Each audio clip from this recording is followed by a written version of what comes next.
আসসালামু আলাইকুম। শুরু হচ্ছে ইন্টারন্যাশনাল ফুটবলের ডামাডাল। আবারও মাঠে নামছেন বিশ্ব চ্যাম্পিয়ন আর্জেন্টিনা।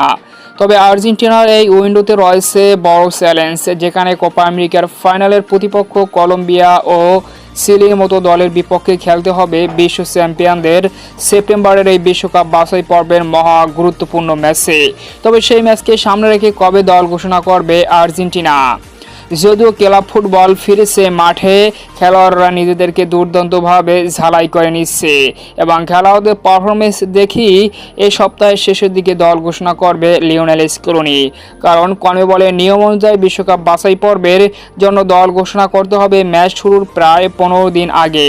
সেক্ষেত্রে এ সপ্তাহের শেষের দিকেই হয়তোবা দল ঘোষণা করবেন আর্জেন্টাইন বস লিওনেল স্কেলোনি। তো এখন আসি আর্জেন্টিনা স্কোয়াডে কারা সুযোগ পাচ্ছে কিংবা কারা বাদ যাচ্ছে।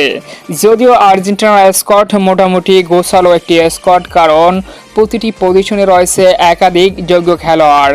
কারণ এই স্কোয়াডটি জিতেছেন বিশ্বকাপ সহ বেশ কয়েকটি মেজর টুর্নামেন্ট আর্জেন্টাইন বস লিওনেল স্কেলোনি।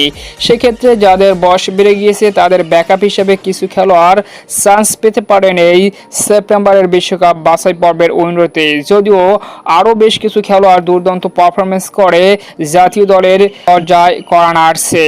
তো সেক্ষেত্রে দেখা যাক লিওনেল স্কেলোনি কাদেরকে কল করেন সেপ্টেম্বরের উইন্ডোতে।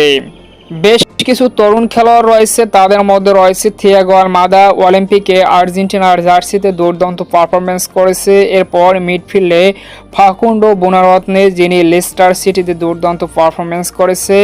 এরপর রয়েছে মাতিউস সুলে, বর্তমানে রোমার জার্সিতে তিনি মাঠ কাঁপাচ্ছেন। এরপরে মিডফিল্ডে একুয়েল ফার্নান্দেস, যিনি অলিম্পিকে দুর্দান্ত পারফরমেন্স করেছে আলমাদার সাথে।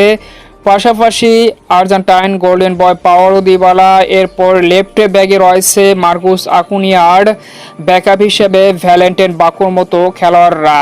তো এই খেলোয়াড়দের মধ্যেই কয়েকজনকে ডাকতে পারেন আর্জেন্টাইন বস লিওনেল স্কেলোনি সেপ্টেম্বরের উইন্ডোতে তাদেরকে বাজিয়ে দেখার জন্য।